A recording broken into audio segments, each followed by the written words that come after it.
Vamos lá. Noções de direito penal, conceito de direito penal.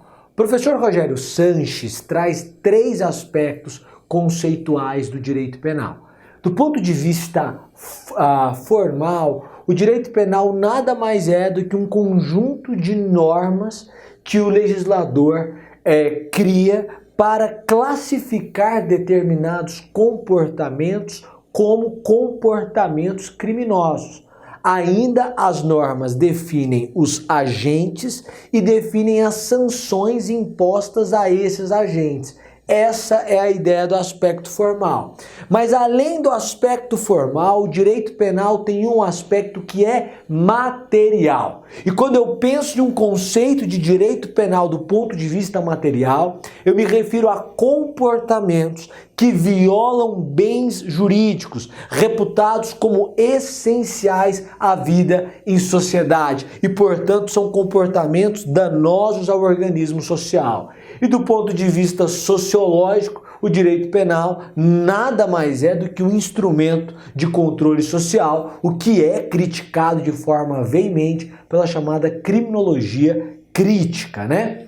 Bom, princípio da intervenção mínima. O direito penal só deve intervir quando os outros ramos do direito se mostrarem insuficientes. O que significa que o direito penal é a última ratio, o caráter fragmentário do direito penal. Ele só vai cuidar dos bens jurídicos reputados como mais importantes à vida em sociedade e a vida do indivíduo. Summer, por que o direito penal é a última ratio? Porque ele priva o indivíduo do seu maior bem depois da vida, que é a liberdade. Então, se outro ramo do direito se mostrar suficiente, o direito penal não deve intervir. Criminologia e política criminal. Preste atenção. A ciência penal, ela estuda a delinquência como um fato em sociedade. É muito legal essa ideia, porque quando você estuda Emile Durkheim, Durkheim vai dizer, gente, toda sociedade tem crime. Em toda sociedade há crime. Vai na Suíça. Não existem crimes lá? Existem. Então o crime é um fato natural da vida em sociedade. A gente só vai se preocupar quando ele desbordar daquilo que é esperado, daquilo que é o comum, daquilo que é normal, que é natural, que acontece. Aí a gente se preocupa. Mas dentro da ciência penal, a gente estuda a criminologia e também estuda a política criminal. Diferença é simples. Em primeiro lugar, a criminologia é uma ciência empírica, eminentemente empírica, com base na experiência, naquilo que se percebe na realidade social, na análise do indivíduo, é que nós chegamos a algumas constatações na criminologia. A criminologia vai se preocupar com o autor do crime, com o agente, mas também vai se preocupar com a vítima, aquilo que nós chamamos de vitimologia. Nós vivemos um momento que é o de redescobrimento da vítima.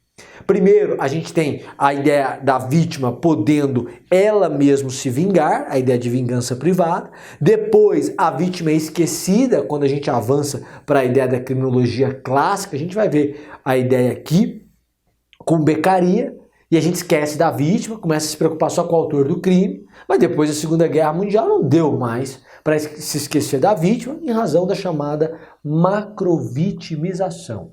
O que fizeram com negros, com homossexuais, com judeus, fez com que o mundo não pudesse mais ignorar a vítima.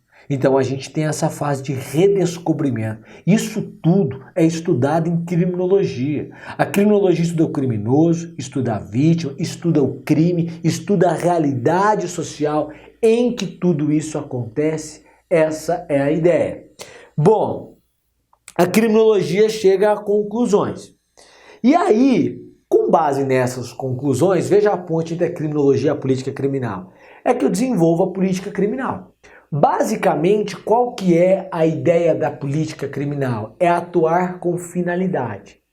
Então, o que a gente quer? A gente quer que crimes não ocorram. A gente quer que determinados comportamentos não sejam praticados. Então, o que acontece? Primeiro, quando eu quero que determinados comportamentos não sejam praticados, eu vou tipificá-los. Mas outros comportamentos, para mim é indiferente. Podem acontecer ou não, então eu não vou tipificá-los. Então, veja você que a política criminal possui uma finalidade. São estratégias e mecanismos de controle social da criminalidade e a ideia de orientar o legislador a atuar e positivar certas matérias. A política criminal, ela é muito interessante. Por exemplo, em razão de política criminal, a gente pode considerar que, por exemplo, o caso atrai o perdão judicial. Por quê? Porque a gente entende que nesse caso o direito penal não deve atuar. É uma questão de política criminal. E a política criminal, então, orienta o legislador. Então, se você pensar, a ideia é: a criminologia constrói, aliás, a criminologia percebe o que existe, essa é a ideia. A política criminal diz aonde nós queremos chegar, e o legislador, então, se vale disso, ou deveria se valer, para a produção das normas vigentes. Função do direito penal. Quando eu penso em função do direito penal, eu estou pensando em quê? Para que o direito penal serve? Qual é a sua função? Basicamente, duas correntes vão se destacar, né, nessa escola funcionalista. A ideia do funcionalismo teleológico de Roxin e a ideia do funcionalismo radical de Jacobs. O que Roxin vai dizer? Ele vai dizer, gente, a função do direito penal é tutelar bens jurídicos, bens que se mostrem relevantes para a vida em sociedade. Então, essa ideia deve orientar toda a construção do direito penal. Então, a construção do direito penal deve ter essa finalidade. Por isso, o Roxin vai dizer que o funcionalismo é um funcionalismo teleológico, com finalidade. Se não há lesão a bem jurídico ou relevante perigo de lesão, o direito penal não deve intervir. Ora, nesta situação, o que eu tenho?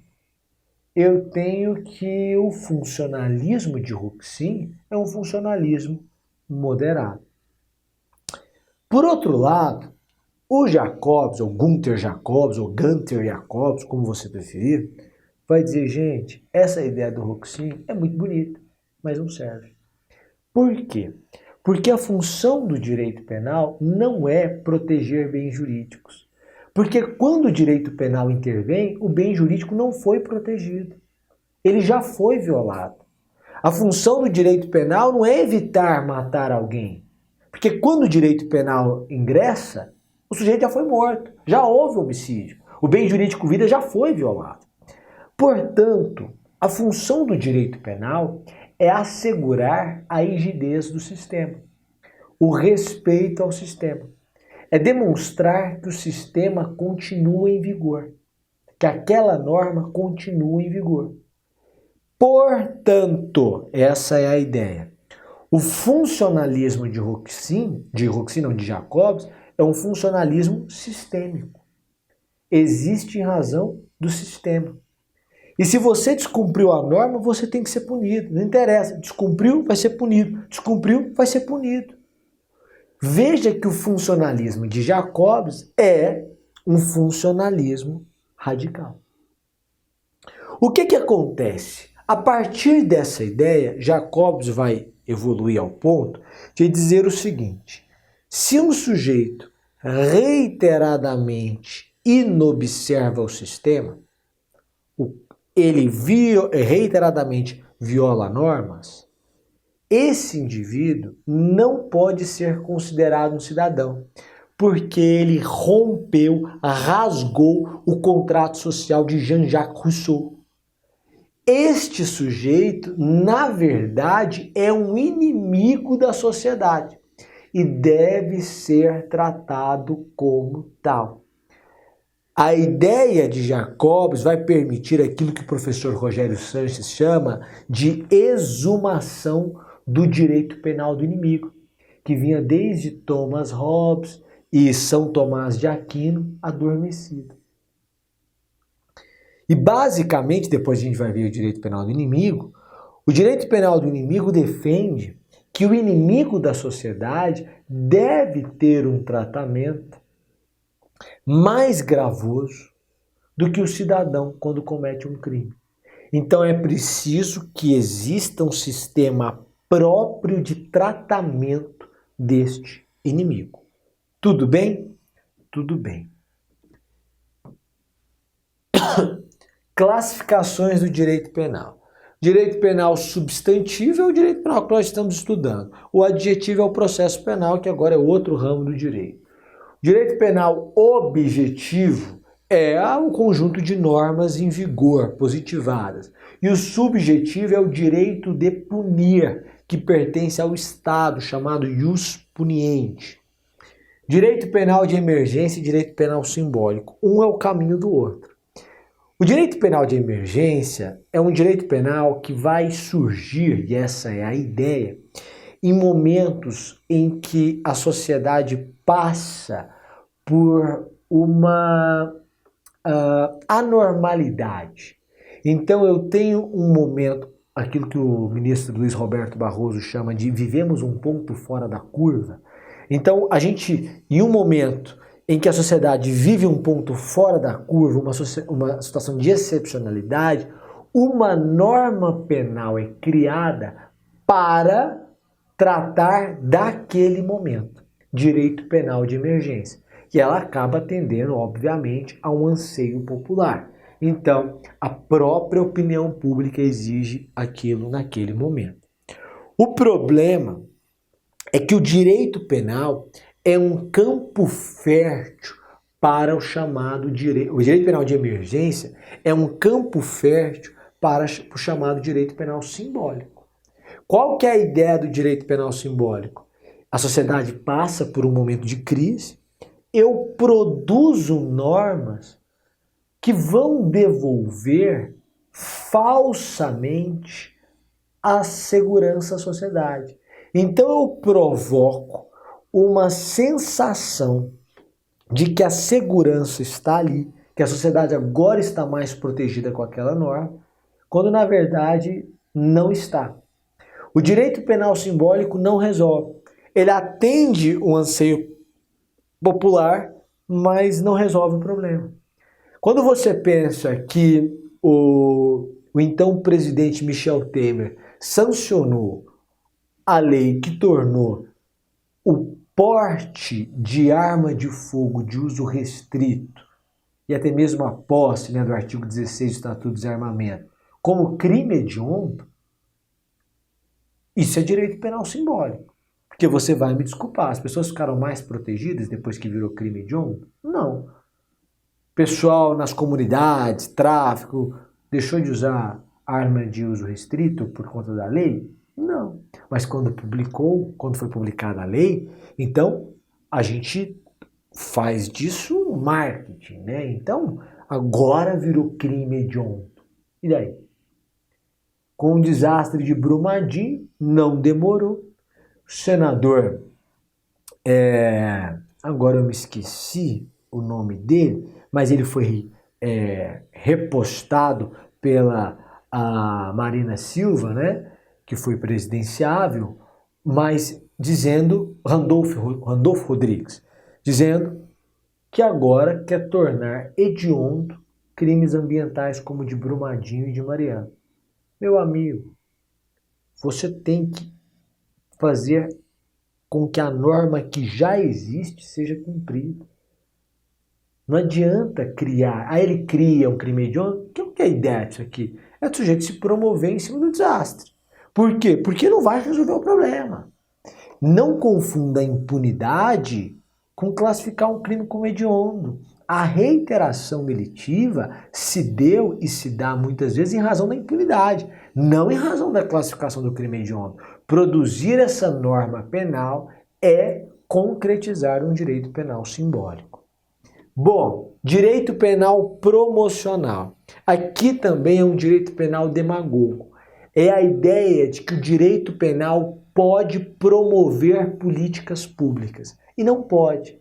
Se você pensar, até 2009, a mendicância era uma contravenção penal. E até 2009 a gente tinha mendigo.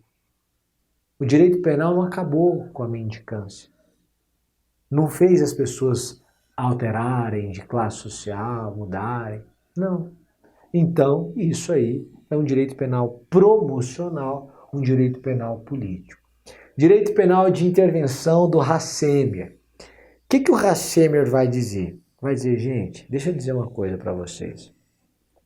O direito penal, ele tem que se preocupar com bens individuais. Tem que se preocupar com propriedade, com vida, com dignidade sexual, com liberdade. Esse é o direito penal. O direito penal não deve tratar de bens jurídicos difusos, coletivos, transindividuais. Esse tratamento deve ser dado e feito pelo direito de intervenção. E qual que é a ideia dele? É que entre o direito penal e o direito administrativo deva existir ou deveria existir o direito de intervenção, que do ponto de vista da resposta estatal está acima do direito administrativo, mas abaixo do direito penal. Não há risco de privação da liberdade. Essa seria a ideia do direito de intervenção. A crítica é porque não se sabe exatamente como funcionaria esse direito de intervenção, e me parece também que a gente não precisa de mais um ramo do direito, não. A gente precisa aprimorar os ramos que nós já temos. Bom, aí, em ideia contrária à ideia do Hassemer, o Günther Stratenwert vai defender a ideia do direito penal como proteção dos contextos da vida em sociedade. A ideia do Stratenwert é justamente oposta. Ele vai dizer, gente, na verdade, o direito penal tem que se preocupar com bens difusos, coletivos, com bens transindividuais. Esse foco em bens individuais, vida, liberdade, propriedade, dignidade sexual, deve ser um foco secundário do direito penal. Porque, na verdade, a gente tem que proteger esses bens transindividuais porque são eles que trazem maior impacto à vida em sociedade. E o direito penal tem que se preocupar com a vida em sociedade. Por isso, o direito penal como proteção dos contextos de vida em sociedade, ou da vida em sociedade. Direito penal garantista, Luigi Ferrajoli. Luigi Ferrajoli é o grande expoente do garantismo penal. E quando você pensa nisso, você pensa em uma leitura constitucional do direito penal. A Constituição Federal, ela traz garantias primárias e garantias secundárias. Garantias primárias são limitações a determinadas atuações, especialmente do Estado. Então, por exemplo, a Constituição veda pena de caráter perpétuo. Essa é uma garantia primária. E a garantia secundária? A garantia secundária só tem razão de ser quando a garantia primária não é observada. Então ela só é sacada quando a garantia primária não é observada. Pense você no seguinte: é vedada pena de caráter cruel. Aí vem o legislador e edita ou pena de caráter perpétuo. Aí vem o legislador e edita uma lei trazendo um crime com pena perpétua. Ou então é vedada pena de caráter cruel. Aí vem o legislador e prevê que para o crime de estupro a pena vai ser de castração física, que é uma pena de caráter cruel. Qual é a garantia que agora eu tenho? Eu tenho uma ação direta de inconstitucionalidade. A ADIM, nesse caso, é uma garantia secundária. Basta você pensar no habeas corpus. A liberdade de ir e vir, de locomoção, é garantida constitucionalmente. Se essa liberdade é ilegalmente cerceada, então a minha garantia de liberdade não é observada, eu vou me valer de uma segunda garantia, que é a garantia secundária, que é o habeas corpus.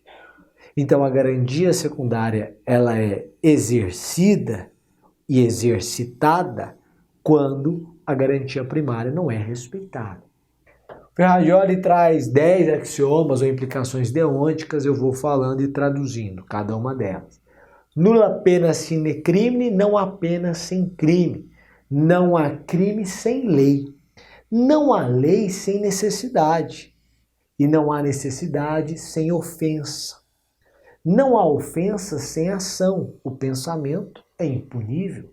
Não há ação sem culpa. É vedada a responsabilidade penal objetiva. Não há culpa sem o devido processo legal. E não há processo sem acusação. O sistema é acusatório. Não há acusação sem provas. E a produção de provas exige a participação da defesa. Portanto, não há prova sem defesa. Nulla pena sine crimine, nullo crimine sine lege, nulla lex sine necessitate, nulla necessitas sine injurias, nulla injuria sine actione, nulla actio sine culpa, nulla culpa sine iudicio, nulla iudicium sine accusatione, nulla accusatio sine probazione, nulla probatio sine defensione. Pronto. Direito penal secularizado. Quando a gente fala em secularização, em vida secular, é uma vida desprendida da religião. Então, assim, na minha vida secular eu faço isso. Quer dizer, no meu cotidiano, fora da igreja, essa é a minha vida. Veja, quando eu falo em direito penal secularizado, eu falo na separação entre o direito penal e os dogmas religiosos. Essa é a defesa do Ferrajoli, no sentido de que o direito penal não deve reproduzir valores metajurídicos ou dogmas religiosos na confecção de normas penais. É a separação da ciência dos dogmas religiosos. Essa é a ideia, né, especial do direito penal secularizado. Direito penal subterrâneo e direito penal paralelo.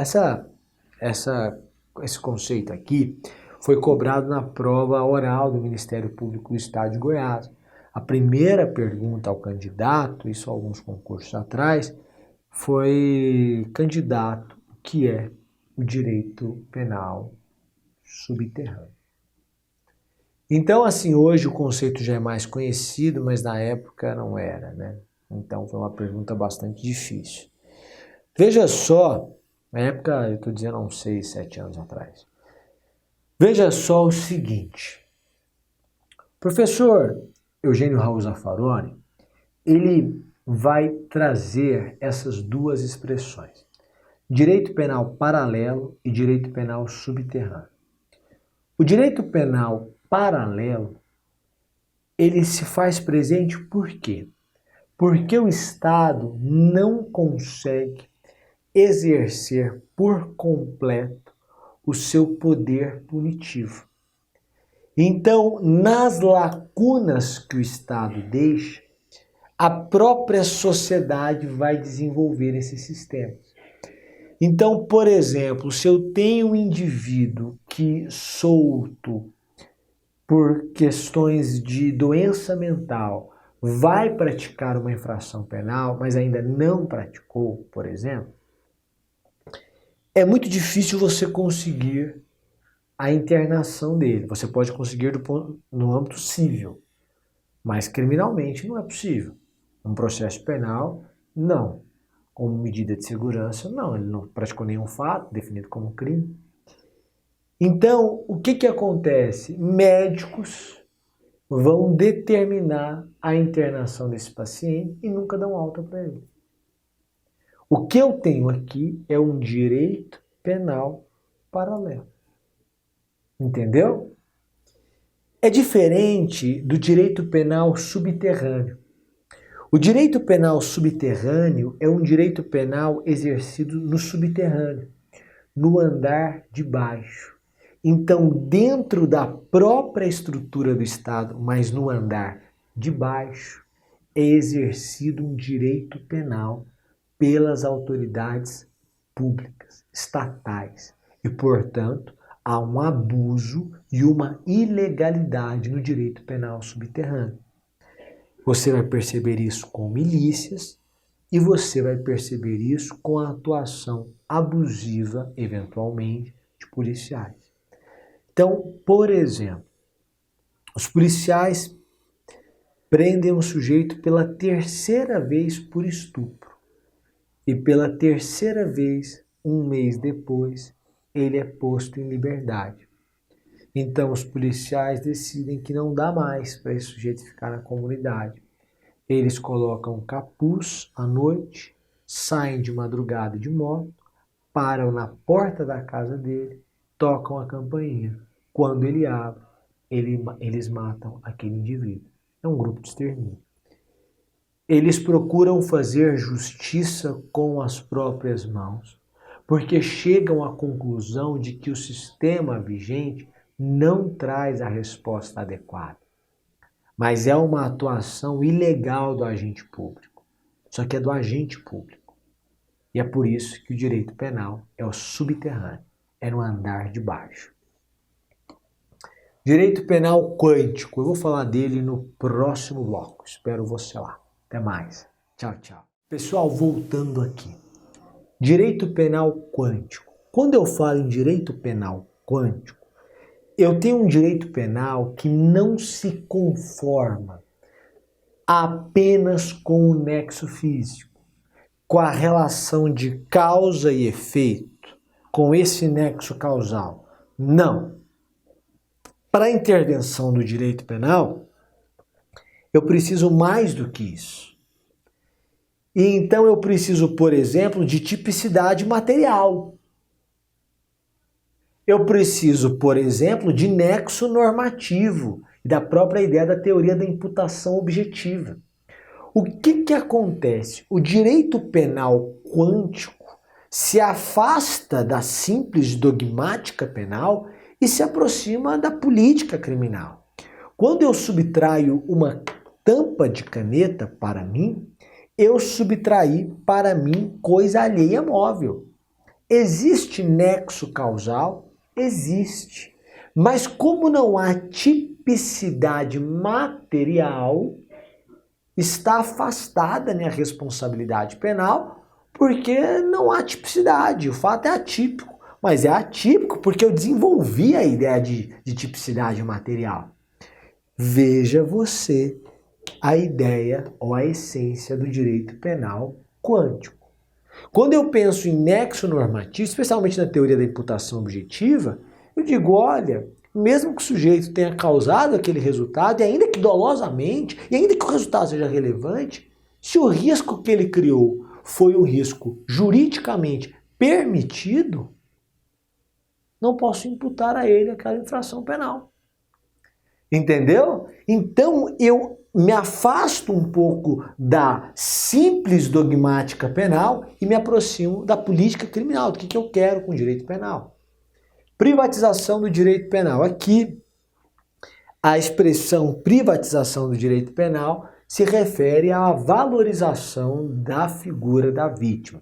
O direito penal começa, a se preocupar com a vítima. A gente falou disso no bloco passado, sobre os momentos pelos quais passa a vítima. Então, quando a gente vive o redescobrimento da vítima após a Segunda Guerra Mundial, a gente começa a ter repercussões disso na legislação penal. Então, por exemplo, hoje, na sentença penal condenatória, o juiz deve fixar a indenização mínima à vítima. Qual que é a ideia da privatização do direito penal? É que a gente consiga fazer com que a vítima tenha a situação que ela tinha antes da prática do crime. Então é o reestabelecimento da situação existente antes da prática da infração penal. A pena, portanto, deixa de ter apenas função preventiva e retributiva e passa a ter uma função restaurativa. Por isso é a terceira via da pena. Restaurar a situação que a vítima tinha antes da infração penal. Na sentença penal, o juiz fixa indenização mínima. No âmbito dos juizados especiais, a composição civil pode gerar a extinção da punibilidade.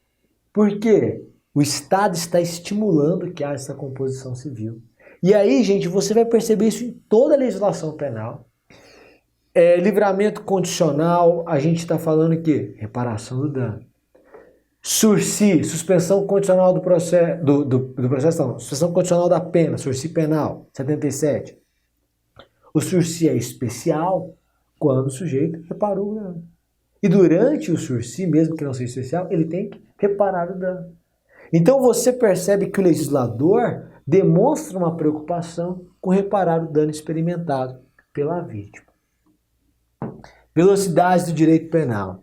Jesus Maria Silva Sanchez vai desenvolver a chamada teoria das velocidades do direito penal. Ele fala em uma primeira, em uma segunda e uma terceira velocidade. Hoje, uma doutrina, uma parcial doutrina fala em uma quarta velocidade, que estaria ligada a chefes de Estado, a crimes internacionais, a crimes de genocídio, mas isso não foi tratado pelo Silva Sanchez. O que Silva Sanchez vai fazer? Ele vai dizer que o direito penal tem 3 velocidades. A primeira velocidade se mostra quando eu estou diante de uma infração penal grave que pode acarretar pena privativa de liberdade, mas para isso todos os direitos e garantias processuais e penais são respeitados. Caso clássico de um crime de homicídio. Na segunda velocidade, eu estou diante de infrações penais menos graves. E, portanto, eu vou relativizar garantias processuais e penais. Só que, ao final, eu vou fixar uma pena alternativa e não uma pena privativa de liberdade. É o caso clássico da lei dos juizados especiais. O sujeito chega lá, não precisa discutir nada, culpa, nada, a gente flexibiliza tudo e ele celebra uma transação penal. Vai ter que prestar um serviço para a comunidade ou vai ter que pagar umas cestas básicas. Ora, é uma pena alternativa, não deixa de ser, gente. Entendeu? Segunda velocidade. Na terceira velocidade de Silva Sanchez, o que você tem? Você tem a flexibilização de garantias penais e processuais, mesmo diante de infrações penais graves, e com a possibilidade de se fixar pena privativa de liberdade. É o recrudescimento do tratamento daquele indivíduo, o que aproxima a terceira velocidade de uma das características do direito penal do inimigo. Bom, espiritualização, dinamização ou desmaterialização do bem jurídico. Aqui, essa expressão, especialmente a espiritualização do bem jurídico, é uma expressão cunhada em tom crítico pela doutrina, dado o expansionismo penal que passa a tratar de bens jurídicos transindividuais, coletivos, difusos.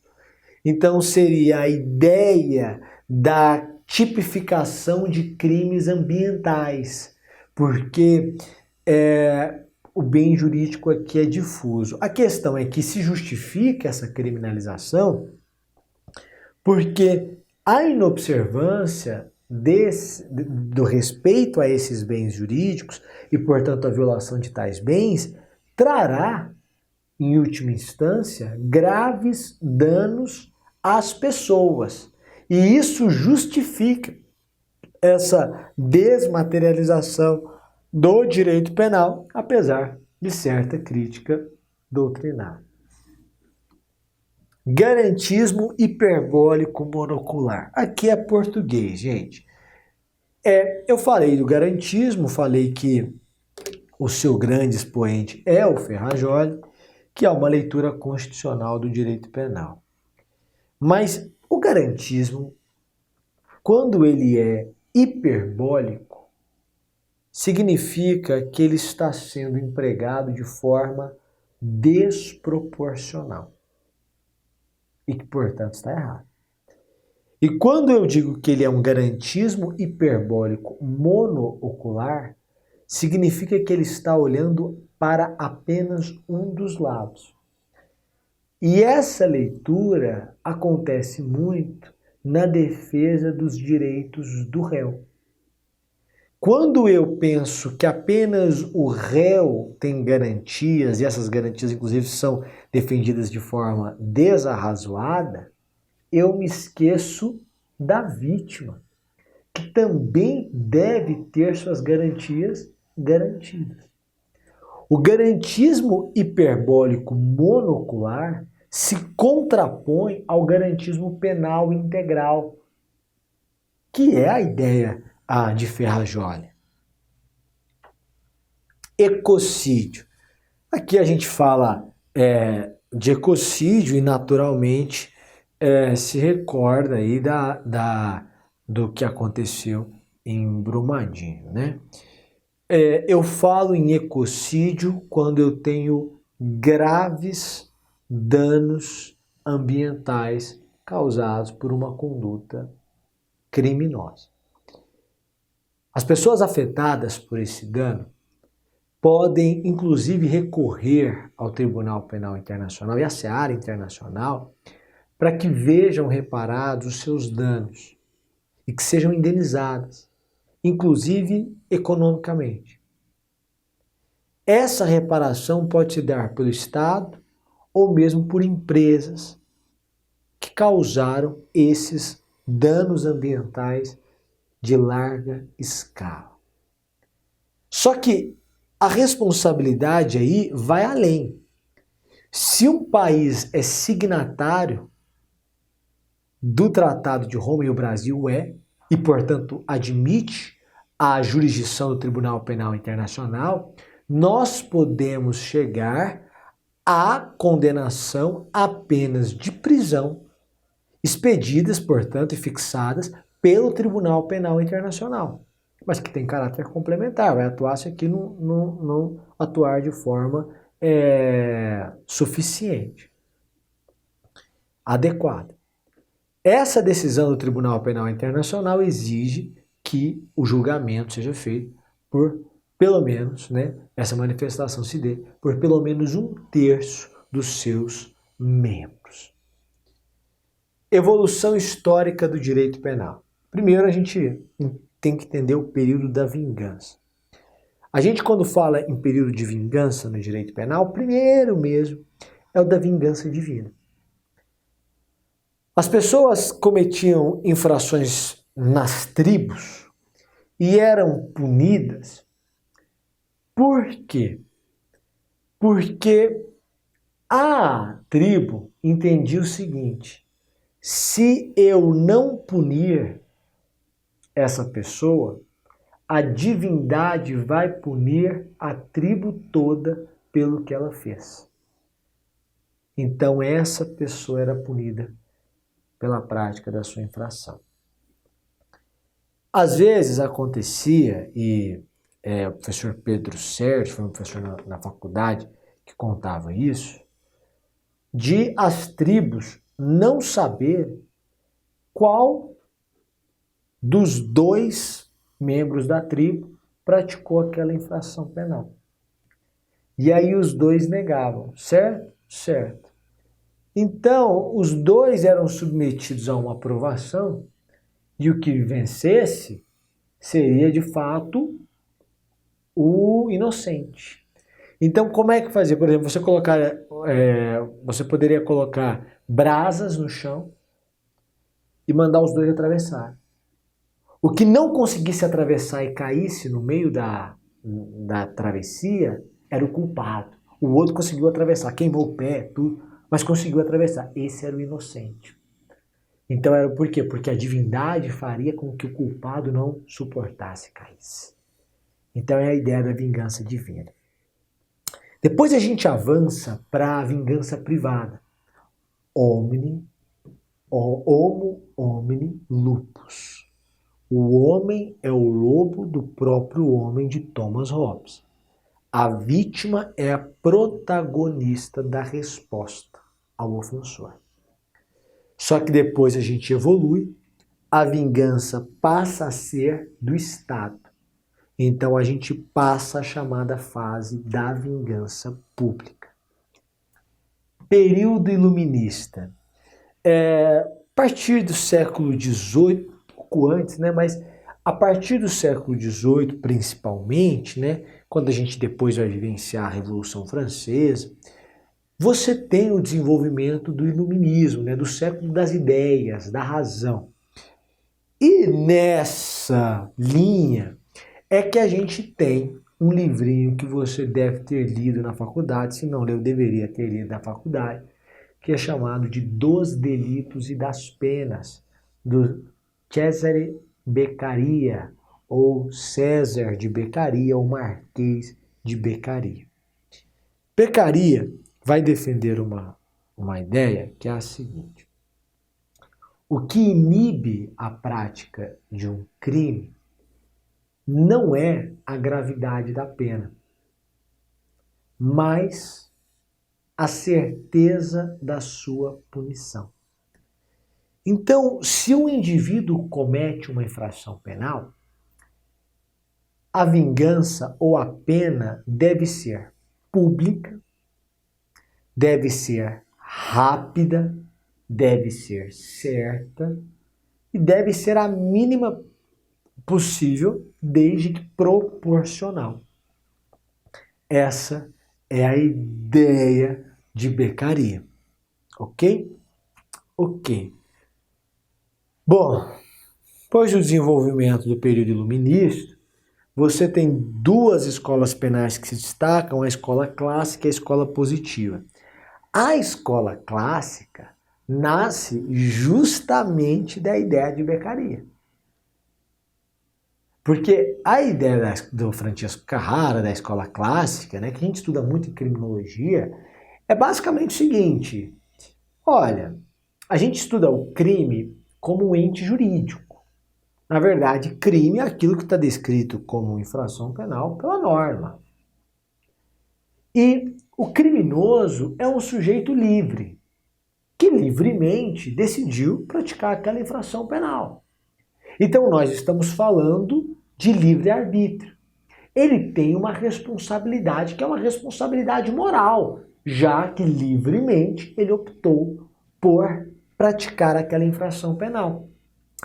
A pena é simplesmente uma resposta a essa decisão que ele teve, e, portanto, a pena tem uma finalidade preventiva, que acaba inibindo o sujeito de praticar a infração penal, mas também é uma necessidade ética. Essa é a ideia. Só que a escola clássica não resolve o problema do crime.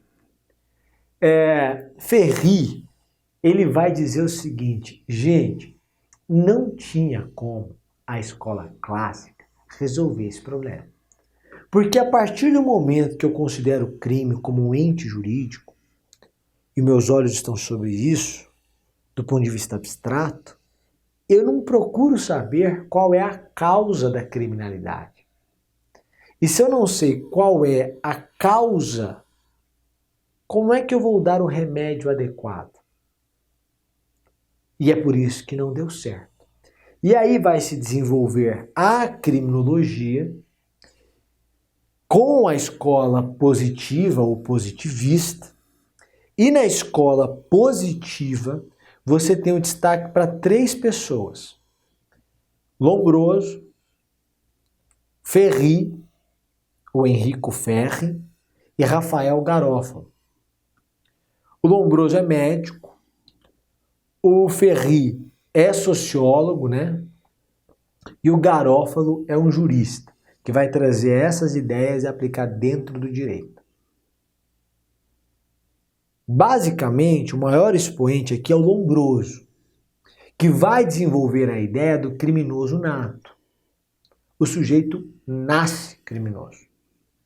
Ele tem características morfológicas, psíquicas que explicam isso.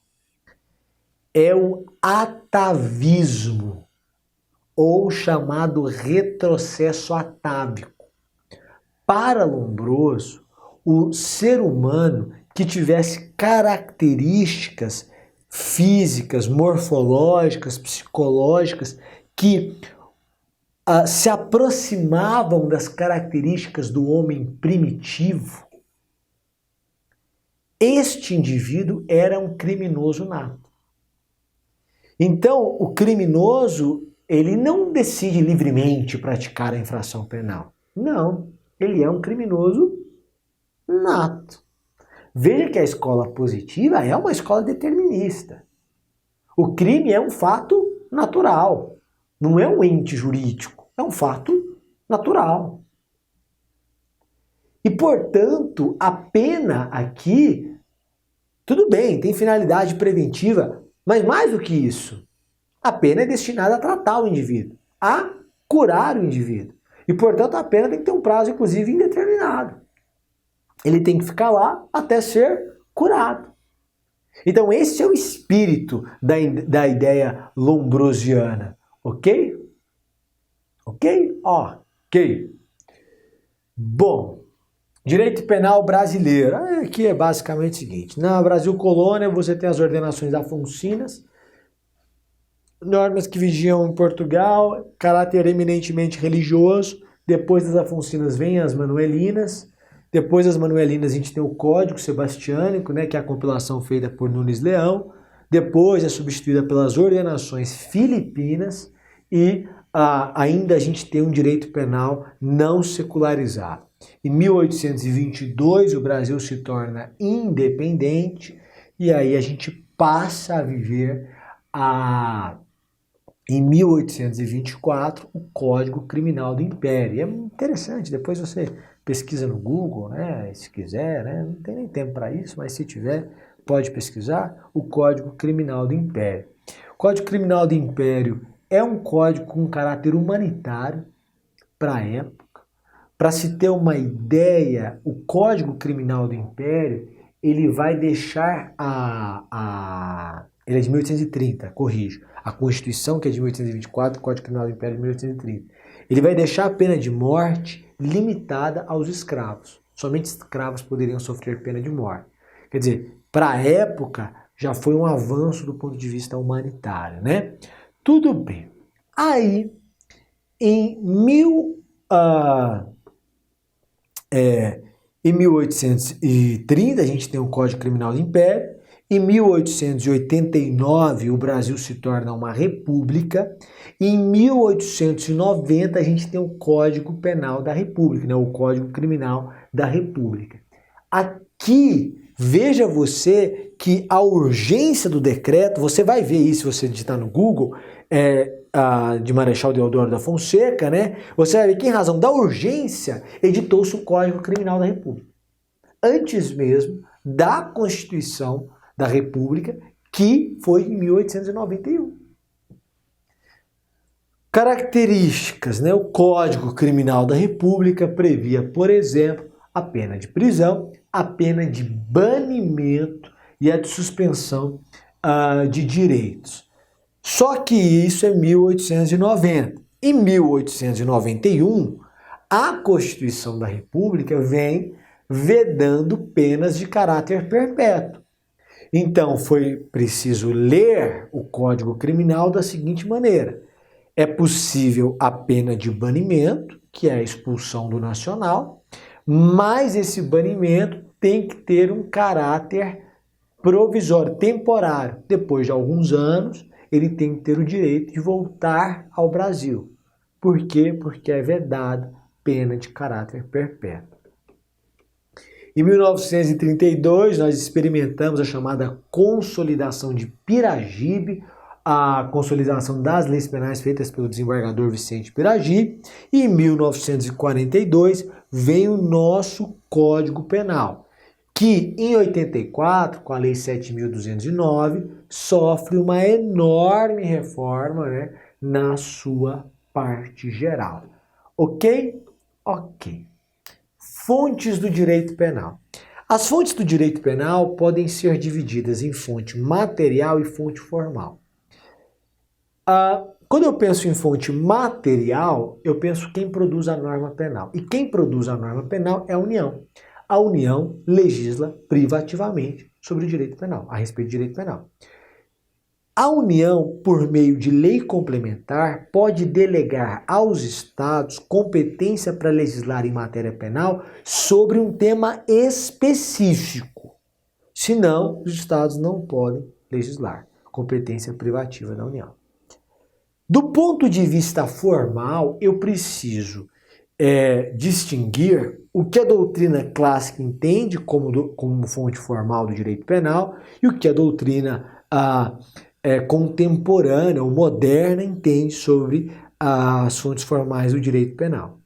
A doutrina clássica vai dizer, olha, é fonte formal do direito penal imediata a lei. E é fonte formal mediata, ou são fontes formais mediatas do direito penal, os princípios gerais de direito e os costumes.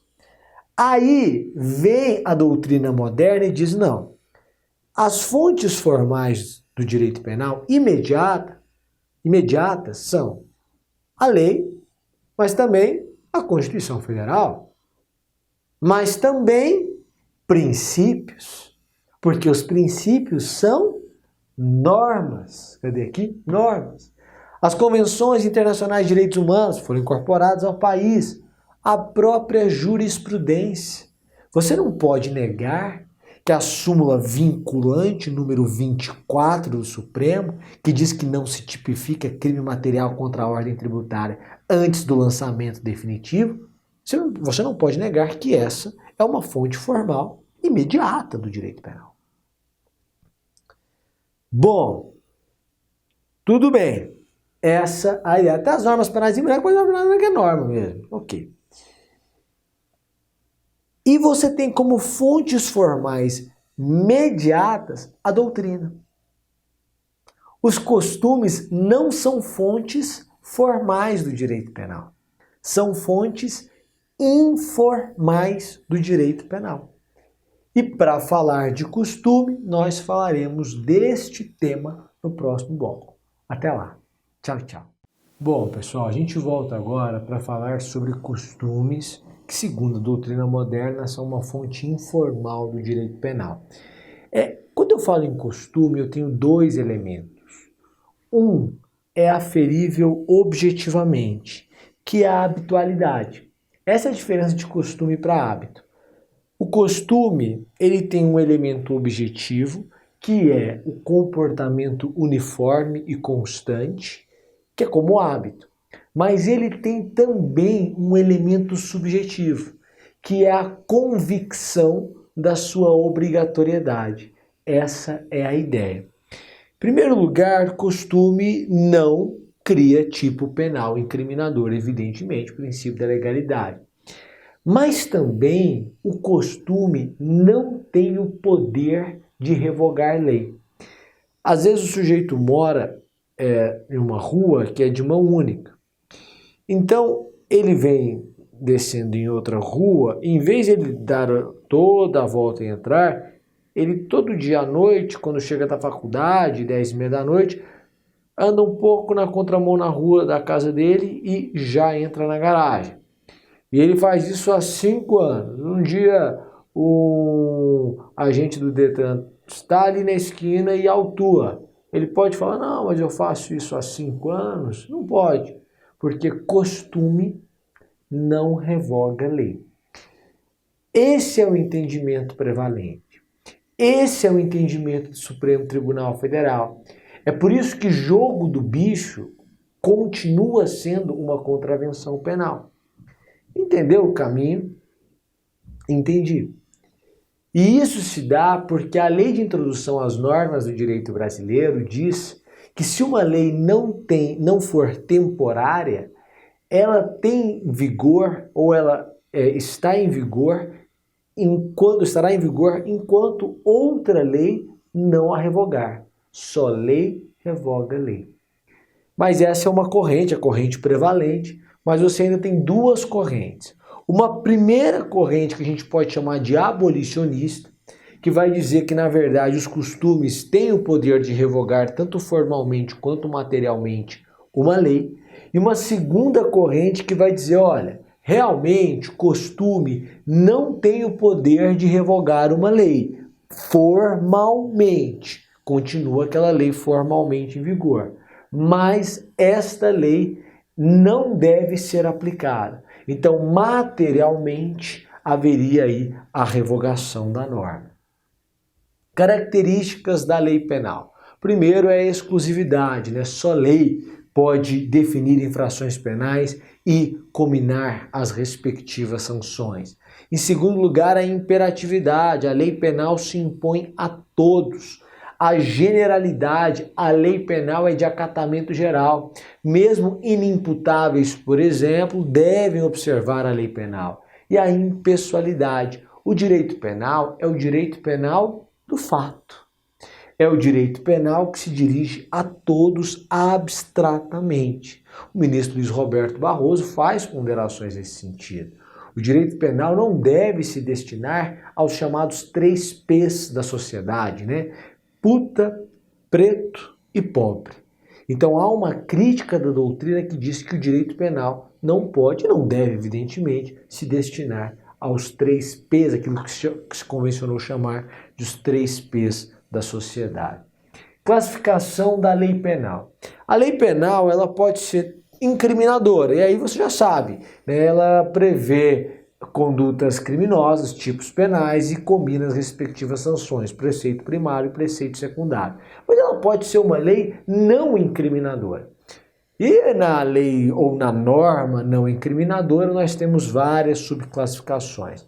A primeira é a lei não incriminadora permissiva, que prevê, por exemplo, no Código Penal, legítima defesa, estado de necessidade, estrito cumprimento de um dever legal. Você vai ver isso, artigos 23, 24, 25 do Código Penal. Você ainda tem uma norma penal que é explicativa.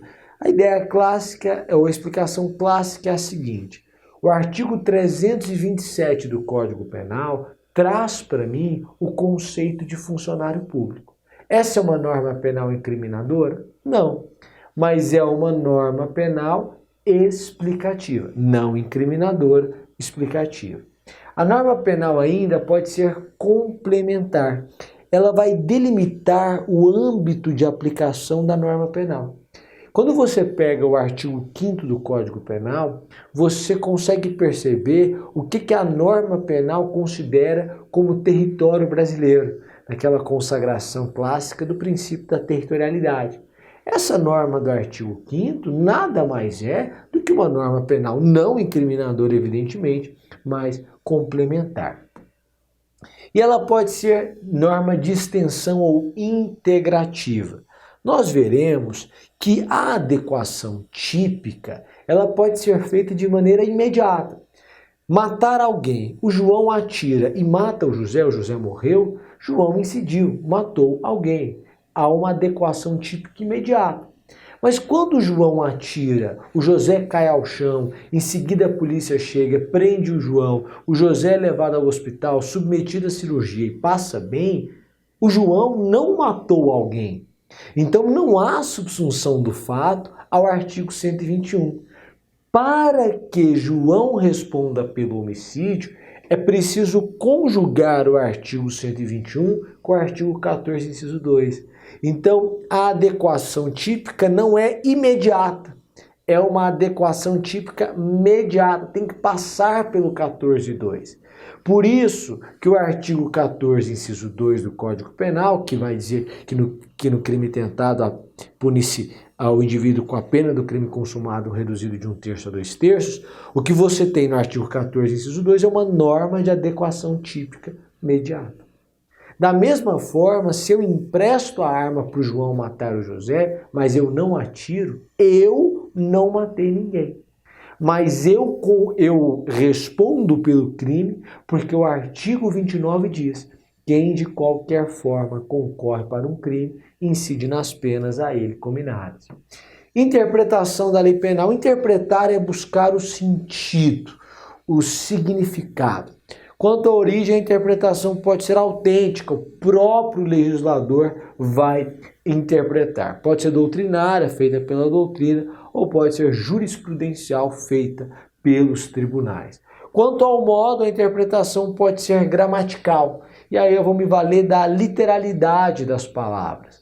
Quanto ao modo, ainda ela pode ser teleológica. Eu busco a finalidade da norma ao interpretá-la. Pode ser histórica. Eu vou ao momento em que essa norma foi criada para entender qual o sentido que essa norma tem. Pode ser sistemática. Eu não analiso aquele artigo isoladamente, mas eu entendo esse artigo dentro de todo o sistema, porque deve haver uma interpretação harmônica do sistema.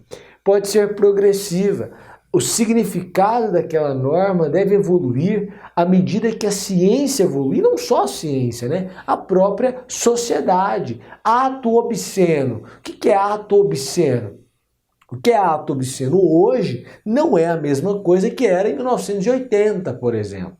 Então, algumas condutas hoje que nós consideramos absolutamente naturais, em 1960 seria um escândalo, seria um ato obsceno.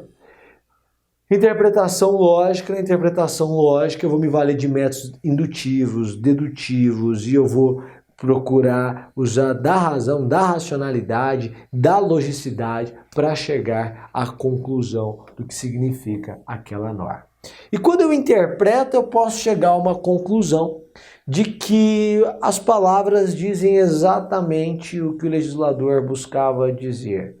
Há uma interpretação aqui declarativa.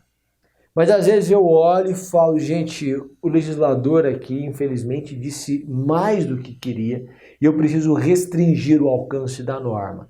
Essa interpretação é restritiva. E às vezes o legislador disse menos do que queria, então eu preciso interpretar essa norma de forma a ampliar o alcance da norma. E aí a gente cai em uma discussão doutrinária que é a seguinte: é possível uma interpretação extensiva em desfavor do réu?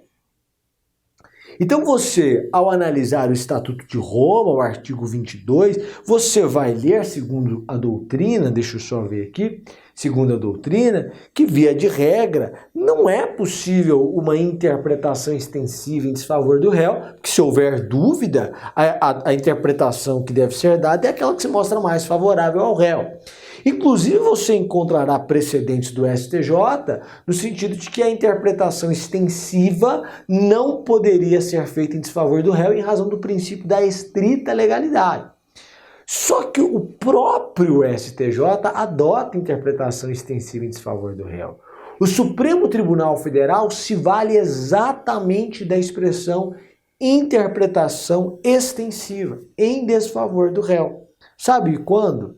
Quando analisa, e o STJ evidentemente foi na mesma linha, tanto é que o entendimento é sumulado, quando analisa contravenções penais praticadas na seara da violência doméstica e familiar contra a mulher. Se você pegar a Lei 11.340, que é a Lei Maria da Penha, e analisá-la, você verá que lá está escrito que não se aplica a lei dos juizados especiais aos crimes cometidos na seara da violência doméstica e familiar contra a mulher. Aos crimes. O que o STJ diz? Diz não. Quando a lei diz crimes, ela na verdade está querendo dizer delitos. e, portanto, ela abrange tanto os crimes em sentido estrito, quanto as contravenções penais. E essa é a ideia. É uma interpretação extensiva em desfavor do réu. O Supremo Tribunal Federal, no caso de contravenção praticada com violência contra a mulher, não admite a substituição da pena. A despeito do artigo 44 do Código Penal vedar a substituição quando o crime é cometido com violência contra a pessoa. Mas o Supremo diz que no caso de violência de gênero, é preciso conferir uma interpretação extensiva em desfavor do réu. Então é possível. O professor Eugênio Raul Zaffaroni, ele vai defender que é possível a interpretação extensiva em desfavor do réu quando a adoção de outro resultado resultar em um escândalo interpretativo, em uma teratologia. Aí não, aí então a gente vai adotar uma interpretação extensiva. Só voltando aqui sobre interpretação sui generis, né? O professor Rogério Sanches que traz isso e trata disso. A interpretação sui generis pode ser uma interpretação de uma expressão que pode ser, segundo o professor, esofórica ou endofórica.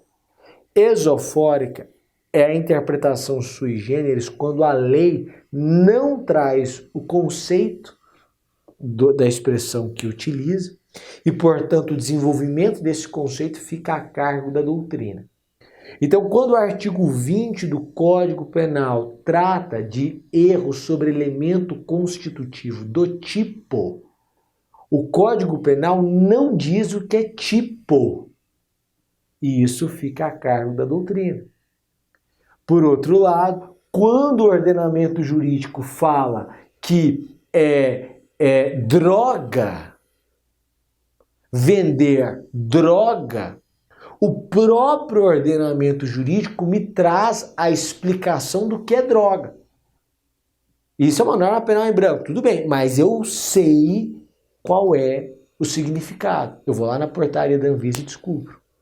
Interpretação conforme a Constituição. Quando eu falo interpretação conforme a Constituição, isso vocês vão aprender com o professor Bernardo Gonçalves, eu estou diante de uma norma polissêmica que admite diferentes interpretações, diferentes significados, e é possível que encontremos uma forma de interpretar aquele texto que resulte uma norma compatível com a Constituição. As outras possibilidades seriam incompatíveis com a Constituição. Em sendo assim possível, eu vou adotar a interpretação conforme a Constituição. E aí eu salvo a norma infraconstitucional da declaração de sua inconstitucionalidade. Interpretação analógica. Quando eu falo em interpretação analógica, eu falo em uma forma de interpretar. Então é possível. Direito penal, para tipo penal incriminador, plenamente possível. O que há na interpretação analógica? O legislador traz uma série de situações e ao final da redação faz um encerramento genérico, de maneira que situações semelhantes às exemplificadas na norma também sejam alcançadas pelo tipo. Então, quando o legislador prevê o homicídio qualificado, ele diz que o homicídio é qualificado se ele é praticado mediante paga, promessa de recompensa ou qualquer outro motivo torpe. Motivo torpe é o motivo abjeto, repugnante. Então, qualquer outro me permite qualificar o homicídio. E eu me valho dos exemplos anteriores, que a própria norma traz, para avaliar o que é torpeza para o legislador.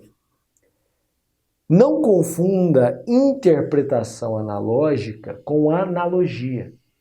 Interpretação analógica é forma de interpretação. Analogia não é forma de interpretação, é forma de integração. Falta norma para regular aquele caso. Há uma lacuna. E na ausência de norma para regular aquele caso, eu vou me valer de uma norma que regula um caso semelhante. Onde há a mesma razão, deve haver o mesmo direito. Só que em direito penal, vigora ou prevalece o princípio da legalidade. Portanto, a analogia não pode ser feita em desfavor do réu. Então, da analogia não pode resultar a criação de uma norma penal incriminadora ou a agravação, da pena. Essa é a ideia, a pena não pode ser agravada. Ok? Ok. A analogia pode ser uma analogia legis ou analogia iuris. Na analogia legis, existe uma norma que regula um caso semelhante. Matei. Na analogia iuris, não existe uma norma regulando um caso semelhante. Então, eu vou me valer dos princípios de direito que ali estão consagrados, naquele diploma especialmente, para resolver aquela situação. Agora, não confunda a ausência de norma que justifica a analogia com o chamado silêncio eloquente. O legislador não diz nada, mas na verdade diz tudo ao não dizer nada. Ele não quer que aquela situação seja tratada, por exemplo. Ok? Ok. Bom, a gente vai avançando em teoria geral da norma penal e fala sobre alguns princípios. O princípio da exclusiva proteção dos bens jurídicos significa basicamente que o direito penal deve se limitar à proteção de bens jurídicos. Então, as normas incriminadoras, elas têm que procurar tutelar bens jurídicos e evitar a violação de bens jurídicos ou mesmo a exposição a perigo relevante de bens jurídicos. Essa é a ideia. E isso vai orientar, evidentemente, a atuação do legislador. Princípio da intervenção mínima eu já falei na aula, o direito penal é a última ratio, ele só deve intervir quando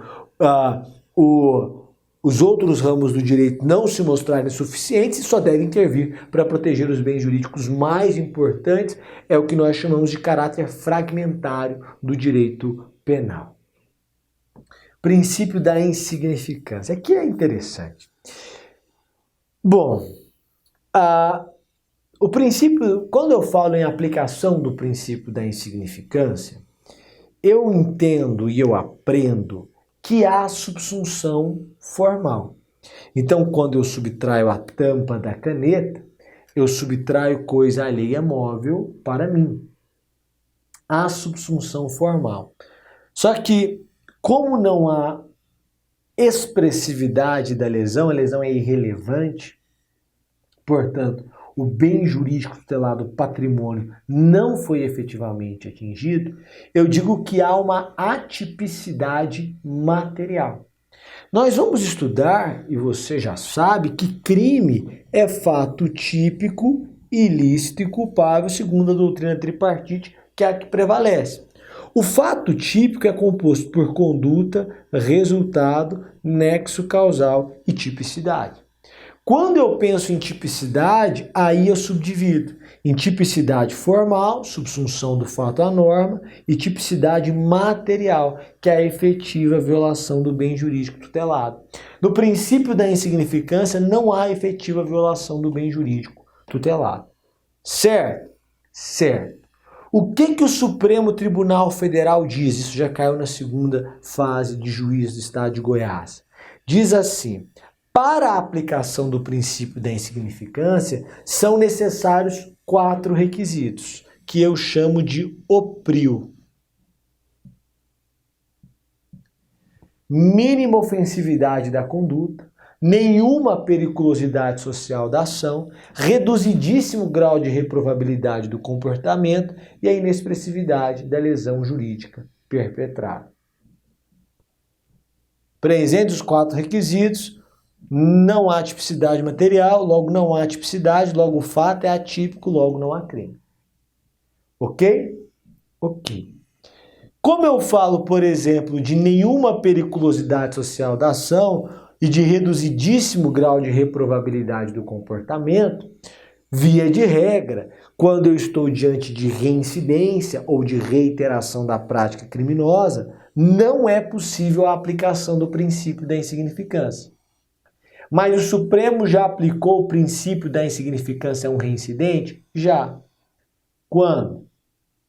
Quando o sujeito tinha sido condenado por um crime de lesão corporal leve e em seguida praticou um furto de R$16.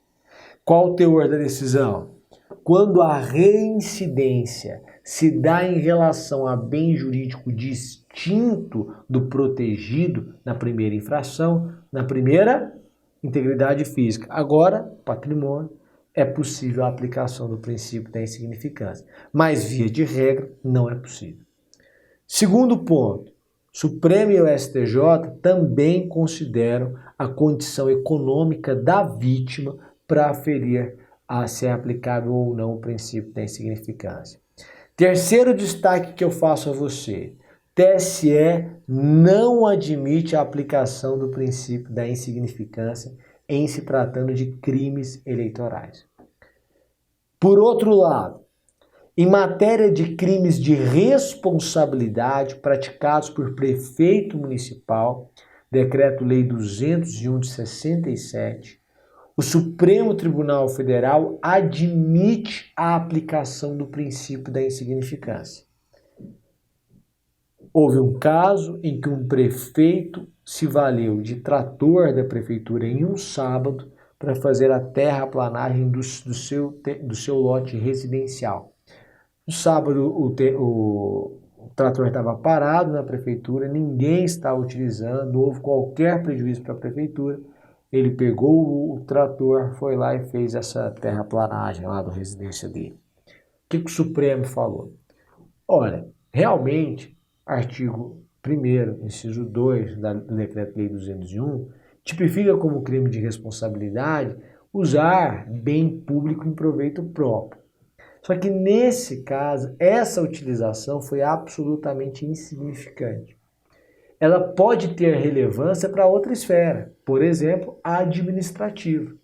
Ele pode responder por improbidade, ele pode responder administrativamente, mas não há razão de intervenção no direito penal, última ratio.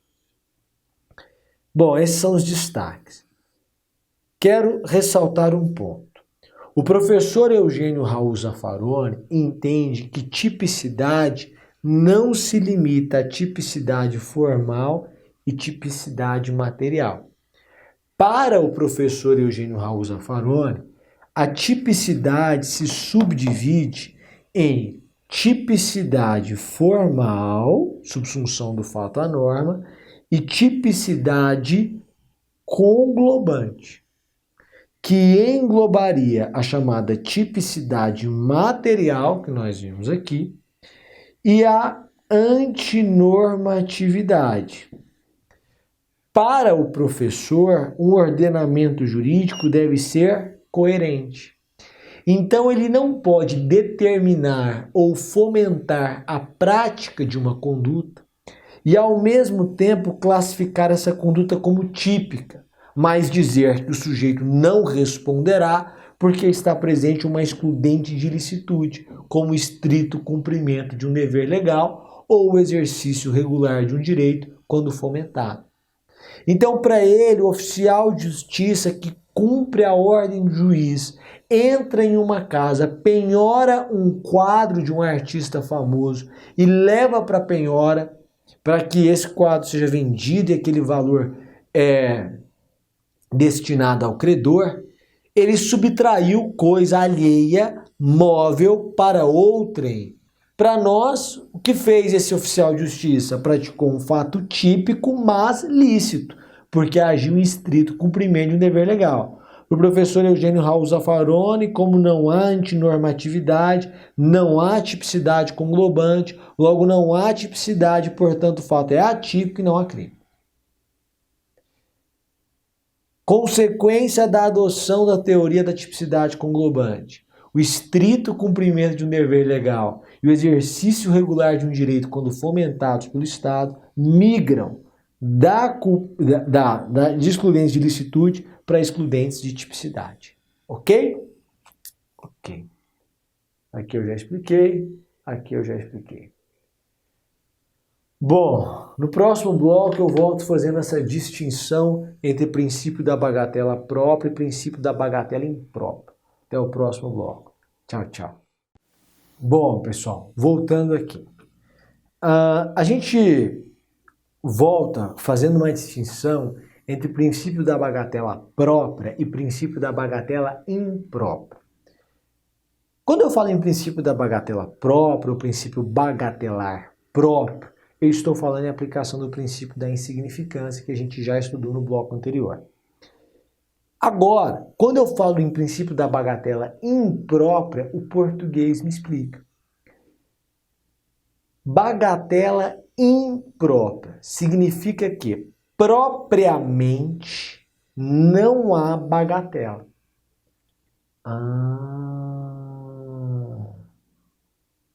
Entendeu? Entendi.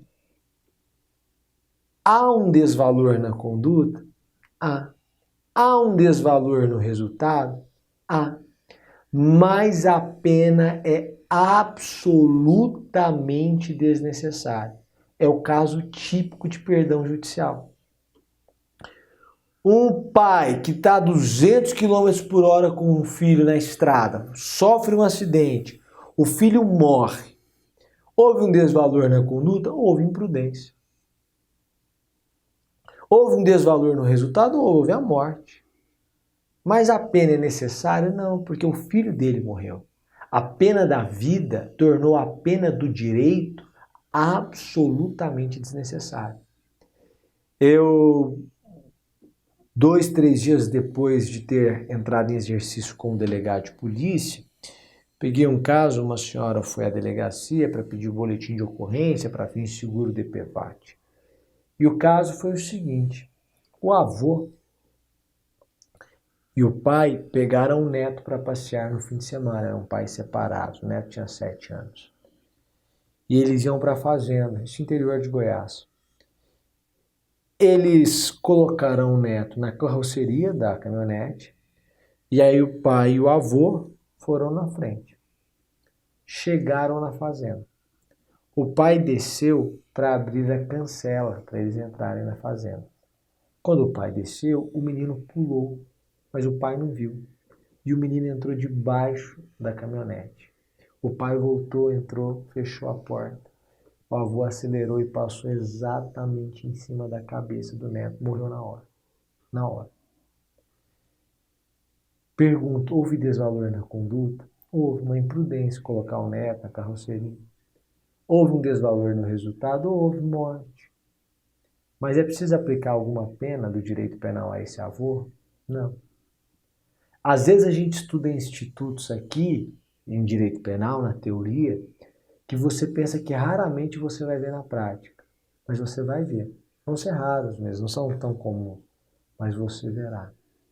E é por isso que é importante ter uma base teórica para que na hora você diga, esse caso é perdão judicial clássico. Não tem o que fazer. Entendeu? Bom, princípio da adequação social. A ideia do princípio da adequação social é, na verdade, a grande defesa do princípio da adequação social é a seguinte: olha, ainda que uma conduta seja formalmente, materialmente típica, se ela é socialmente adequada, ela não pode ser crime. Entendeu? Essa é a ideia, ela não pode ser nem considerada típica, né? Porque ela é socialmente adequada. Essa é uma ideia que a doutrina, a teoria da adequação social vai defender, né? que a conduta seria um movimento ou um comportamento humano voluntário, psiquicamente dirigido a um fim socialmente reprovável. Mas isso é demais, né? O que nós podemos hoje já extrair em relação ao princípio da adequação social? O primeiro lugar é que continua vigorando o princípio da legalidade. Então, ainda que uma conduta seja socialmente reprovável ou inadequada socialmente, se ela não tiver previsão legal, não é crime. Não posso considerá-la tipo. Mas há um outro ponto que é muito importante em relação ao princípio da adequação social, que é, se a sociedade considera determinada conduta adequada, o legislador não deve criminalizar essa conduta. Essa é a ideia. Princípio da exteriorização da materialização do fato, vem do axioma nulla injuria sine actione, o pensamento é impunível, a gente já viu isso, é preciso que haja a exteriorização, que haja a conduta, e para que o sujeito seja responsabilizado pelo que ele fez.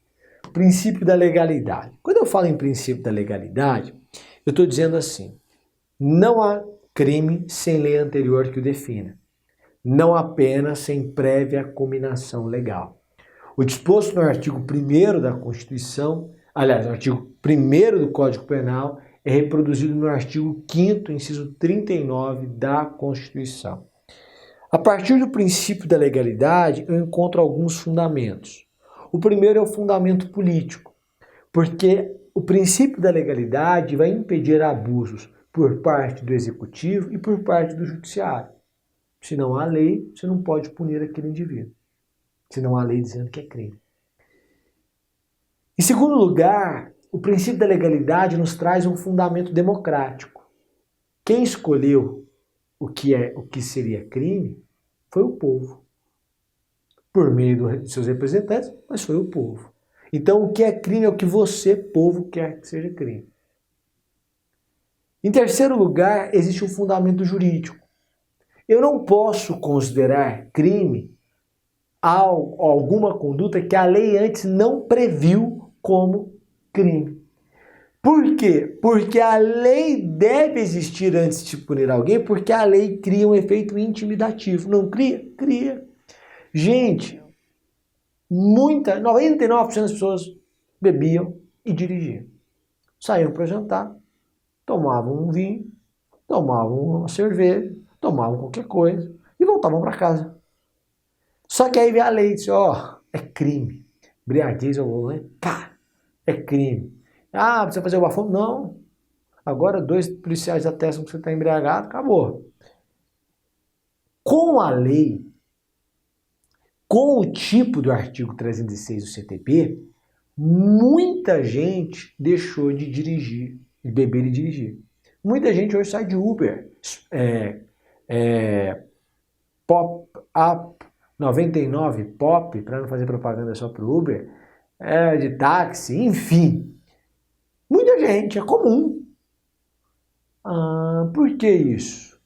Porque a lei criou um efeito intimidativo. Ok? Ok. A doutrina vai desmembrar o princípio da legalidade em subprincípios ou em outros princípios. Não há crime nem pena sem lei. É o princípio da reserva legal. Somente lei, em sentido formal, pode criar um tipo penal incriminador. Do ponto de vista do direito penal não incriminador, já se admitiu que medida provisória criasse normas penais. É o que aconteceu com a abolição criminis temporária do Estatuto do Desarmamento. Lei delegada pode tratar de direito penal? Não. Não pode tratar, por quê? Porque a Constituição veda que lei delegada trate de direitos individuais. Não há crime nem pena sem lei anterior, princípio da anterioridade. Não há crime nem pena sem lei escrita. Não há crime nem pena sem lei estrita, a proibição da analogia em malam partem, para agravar a pena, para criar tipos incriminadores. Não há crime nem pena sem lei certa, aqui é o princípio da taxatividade, os tipos penais devem ter clareza. Não há crime nem pena sem lei necessária. É a ideia da intervenção mínima do direito penal. A legalidade deve ser analisada do ponto de vista formal, se aquela lei observou o devido processo legislativo para sua criação, se foi observado o devido processo legislativo para sua criação, e deve observar uma legalidade material, se o conteúdo daquela norma é compatível com a Constituição. A legalidade formal também exige a observância da Constituição, porque a forma como deve ser produzida a norma deve ser de acordo com o disposto na Constituição Federal também. A lei penal pode ser classificada como lei penal completa ou incompleta. Lei penal completa é uma lei que não precisa de complemento. Matar alguém. Pena, reclusão 6 a 20 anos. Agora, a lei incompleta é uma lei que precisa de complemento. Esse complemento, por vezes, é valorativo, o que significa que exige um juízo de valor.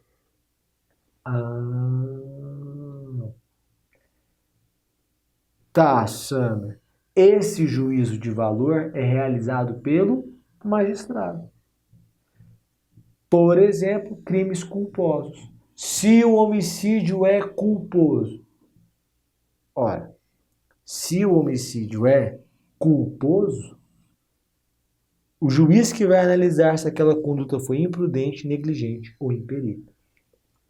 Mas a norma penal incompleta pode depender de um complemento normativo. E nesse caso, eu estou diante de uma norma penal em branco.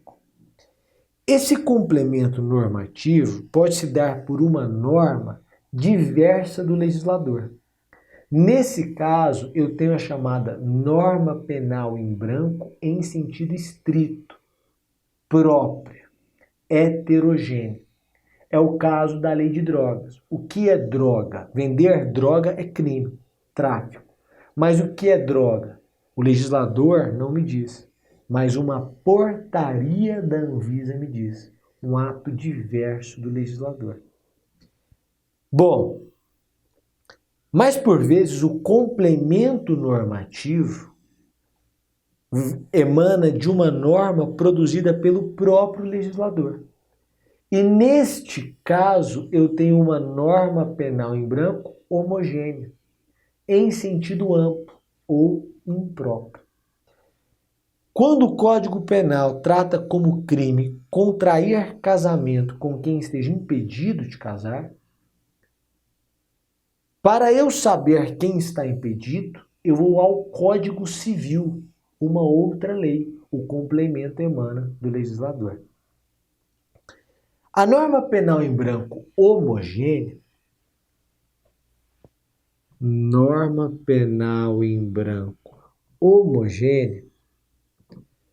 pode ter um complemento oriundo da mesma lei que traz a norma penal em branco. Nesse caso, nós chamamos de norma penal em branco homogênea, homovitelínea. Qual é o caso? O caso é o seguinte: quando você pensa no peculato, você tem como elementar do tipo funcionário público. Quem é funcionário público? Você sai do 312 e vai lá para o 327 do Código Penal. A mesma lei me diz. Quando o complemento emana de outra lei, por exemplo, no caso de impedimento, que eu preciso ir ao Código Civil, a norma penal em branco homogênea é heterovitelínea. Ok? Aqui vale destacar que o professor Rogério Greco vai discordar. Esse é o entendimento do professor Rogério Sanches. Para o professor Rogério Greco, a norma penal em branco homogênea é homovitelínea quando o complemento é oriundo de o mesmo ramo do direito, então do direito penal, mesmo que esteja em outro diploma normativo, mas se é um diploma penal, é homovitelínea. Se pertencer o complemento a outro ramo do direito, por exemplo, direito civil, seria heterovitelínea. Ok? Ok. Norma penal em branco ao revés. Norma penal em branco ao contrário. Norma penal em branco ao avesso. O que nós aprendemos? Nós aprendemos o seguinte, que a norma penal em branco depende de um complemento, mas esse complemento vem no preceito primário. Droga. Vender droga. Pena, reclusão de 5 a 15 anos, 500 a 1.500 dias multa, mas é droga. E aí eu vou descobrir. Na norma penal em branco ao revés, o complemento vem no preceito secundário. É o que você percebe no crime de genocídio. Se você analisar os tipos de genocídio, você percebe que no preceito secundário a lei faz remissão. Ela diz, vai ser a pena do homicídio qualificado, vai ser a pena do latrocínio, vai ser a pena do X. Então, o preceito secundário sempre remete a outro preceito secundário, de outro diploma, de outro artigo. E por isso é a norma penal em branco em sentido, em contrário. E aí, o que eu quero destacar para você é simples, apesar de não ser tanto. É que, na verdade, como é ao contrário, aqui o princípio da legalidade, já que eu estou tratando de aplicação da pena, impede que esse complemento se dê por ato infralegal, por exemplo, a portaria. Quando a norma penal em branco é ao contrário, o complemento necessariamente deve ser por meio de lei. Norma penal em branco ao quadrado. Aqui é matemática. A norma penal em branco depende de um complemento. E o complemento da norma penal em branco depende de um outro complemento. Norma penal em branco ao quadrado. Quando eu penso no artigo 38, da Lei de Crimes Ambientais, é o 38? E aí eu tenho lá que a destruição, a danificação de área de preservação permanente é crime. Eu vou ao Código Florestal, artigo 6º, ver o que é a área de preservação permanente. E entre as hipóteses de área de preservação permanente, lá está que é aquilo que o chefe do Poder Executivo definir como de preservação permanente. Então eu precisarei ir a um decreto, por exemplo, do chefe do Poder Executivo estadual, municipal, para ver. Então, o que aconteceu? A norma penal em branco exigiu um complemento e o complemento exigiu um outro complemento, norma penal em branco ao quadrado. A norma penal em branco pode ser de instâncias federativas diversas. Aqui eu trouxe um exemplo no artigo 63 da Lei de Crimes Ambientais para que você possa entender essa ideia. Eu vou simplificar isso aqui só para você compreender. O que diz o tipo? Vamos pegar numa das situações que o tipo trata. Alterar o aspecto ou estrutura de edificação ou de local especialmente protegido por lei, em razão do seu valor paisagístico, sem autorização da autoridade competente ou em desacordo com a concedida. Então, alterar a estrutura de um local especialmente protegido por lei, sem autorização para tanto, é crime ambiental, se ele está sendo protegido em razão do seu valor paisagístico. Esta lei pode ser uma lei federal? Pode. Pode ser uma lei estadual? Pode. Pode ser uma lei distrital? Pode. Pode ser uma lei municipal? Pode. Ou seja, o complemento pode se dar também por instâncias federativas diversas. Ok? Ok. E a norma penal em branco é passível, segundo o entendimento doutrinário, de complemento internacional. Então, o complemento poderia advir de uma norma de direito internacional. Ok? Pessoal, com isso, nós chegamos ao fim da nossa primeira aula. A ideia aqui é que a gente venha a tratar de direito penal de uma forma completa e muito focada, com muito conteúdo em cada uma das nossas 10 aulas. Tudo bem? Aproveite o curso, faça os exercícios, explore a central de dúvidas, leia o material teórico e conte conosco. O curso pode ser o melhor curso da sua vida até hoje. E se você seguir o curso à risca, ele vai mudar o seu padrão de desempenho. Mas é preciso que você siga o curso à risca. Combinado? Muitíssimo obrigado e até a nossa próxima aula. Tchau, tchau.